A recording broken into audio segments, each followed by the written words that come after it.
미국의 존 파이퍼 목사님은 고난의 영웅들이라는 책에서 철로 역정의 저자인 존 버년에 대해서 이렇게 말합니다. 버년이 쓴 글은 온통 성경 말씀으로 가득 차 있다. 성경은 대부분의 시간 그가 가진 유일한 소유물이었다. 참 부러웠고요. 부끄러웠어요. 그가 가진 유일한 소유물 성경. 나는 목사로서 다른 것을 많이 가지려고 하지 않는가? 성경보다 다른 것을 더 소중하게 여기지는 않는가? 부끄러웠습니다. 여러분, 하나님의 말씀을 참 사랑하면 좋겠습니다.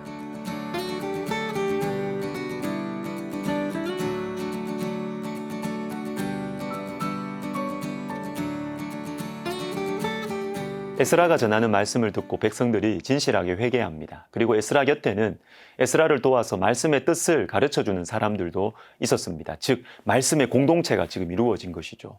여러분, 눈에 보이는 성이 다시 세워졌다고 하나님 나라가 세워지는 것 아닙니다. 말씀의 공동체가 이루어져야 돼요.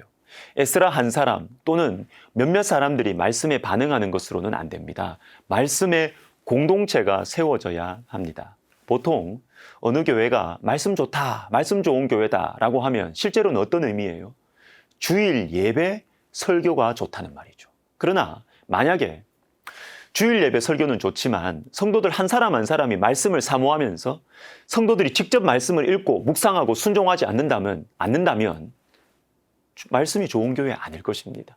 말씀을 전하는 자만이 아니라 성도들이 말씀을 사랑하는 말씀의 공동체가 세워져야 합니다. 또한 1절을 보시면 백성들이 먼저 느헤미야에게 말씀을 들려달라고 청했습니다.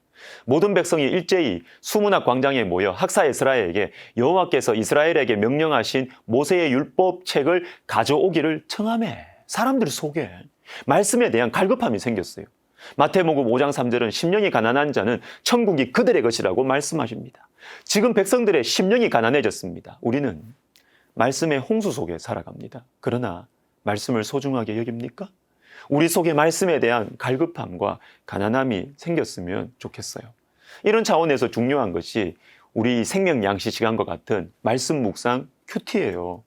지식의 차원에서 말씀을 아는 것으로는 사람의 영혼은 변하지 않습니다.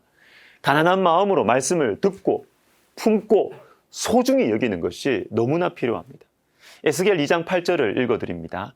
너 인자야, 내가 내게 이르는 말을 듣고 내가 내게 주는 것을 먹으라 하시기로.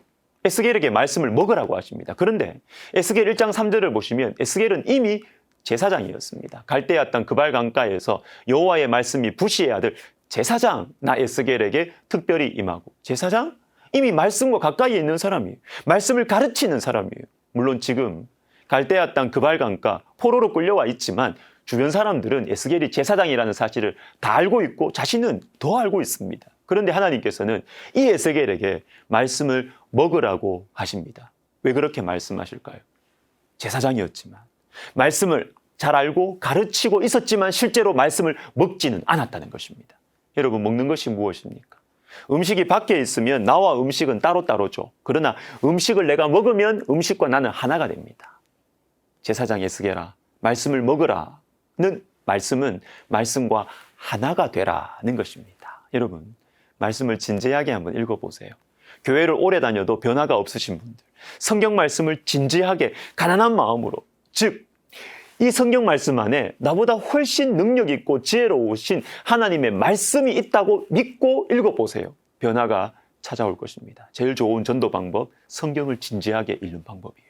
여러분, 설교도 중요하지만요, 개인적으로 말씀을 진지하게 읽는 것도 매우 중요합니다. 자, 멋진 조각품을 만들려는 이 조각가 앞에 큰 돌이 있다고 한번 생각해 보세요. 처음에는 큰 망치로 그 돌을 꽝 때리겠죠. 그러면 금이 쫙 가겠죠. 이게 바로 설교입니다. 설교. 충격파. 그런데 이 큰 돌이 쪼개진다고 조각상이 됩니까? 아니죠. 다듬어야 됩니다. 다듬어야.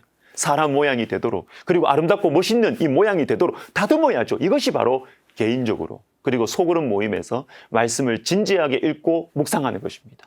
말씀이 내 속에 들어와야 내 모난 성격이 다듬어지고요. 말씀이 내 속에 들어와야 내 속에 있는 미움과 교만이 깎여지고 분노와 상처가 치유되고 그 자리에 성령의 열매가 하나씩 생기는 것입니다. 여러분, 설교 시간은 망치, 충격파, 이걸로 정신을 차리게 해주고 잠든 영혼을 깨우는 것이 설교 시간이고요.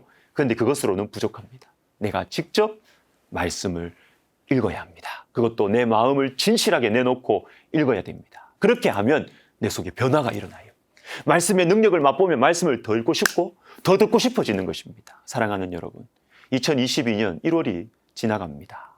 성경을 읽어야겠다는 결심, 목표 잘 진행되고 있습니까? 혼자서는 못해요. 교회에 있는 성경 통독반이나 큐티 모임에 들어가십시오. 지금부터 들어가십시오. 늦지 않았습니다. 혼자서는 멀리 가지 못해요. 한 가지 더 봅시다. 9절에 보니까 백성들이 말씀을 듣고 다 울었습니다. 과거에 대한 진실한 회개입니다. 그러나 하나님께서는 울지 말라, 기뻐하라고 말씀하십니다. 오늘은 너희 하나님의 성일이니 슬퍼하지 말며 울지 말라. 여호와로 인하여 기뻐하는 것이 너희의 힘이니라. 하나님께서 회개를 받으셨고 이제는 새로운 소망을 가지고 새로운 순종과 헌신의 길로 걸어가자라고 말씀하시는 것이죠. 우리는 후회를 많이 합니다. 자책도 자주 해요. 그래서 근심이 많습니다. 기뻐하는 것에 익숙하지 못해요. 특별히 여호와를 기뻐하는 것, 주님께서 주신 은혜, 소망에 대해서 기뻐하는 것에 익숙하지 못합니다. 그런데 주님은 주님 때문에 기뻐하라고 하십니다. 여호와로 인하여 기뻐하라. 다른 이유가 아니라 여호와로 인하여 기뻐하라. 나의 과거, 또한 현재의 나의 능력, 나의 인격으로는 기뻐할 수 없습니다. 미래에 대한 근심도 이길 수 없어요. 그러나 나를 용서하신 주님, 나의 과거를 용서하시고 현재와 미래를 지키시고 인도하시는 주님 때문에 기뻐할 수 있다는 것입니다. 바로 그때 우리는 강해질 수 있습니다. 주님 한 분만으로 기뻐할 때 어떤 것들도 우리를 흔들 수가 없는 것입니다. 여호와를 기뻐하는 것이 힘입니다. 기도하겠습니다. 하나님 아버지, 주님 우리 가운데 주님 한 분만으로 기뻐하는 참된 영적인 강건함을 우리에게 허락하여 주시옵소서. 주님의 말씀을 사랑하고 사모하고 묵상하면서 정말 올 한 해 남아있는 이 올 한 해 다시 우리가 힘을 내고 결심하여서 주님의 말씀을 읽고 묵상하는 저희들 되게 하여 주옵소서. 예수님의 이름으로 기도하옵나이다. 아멘.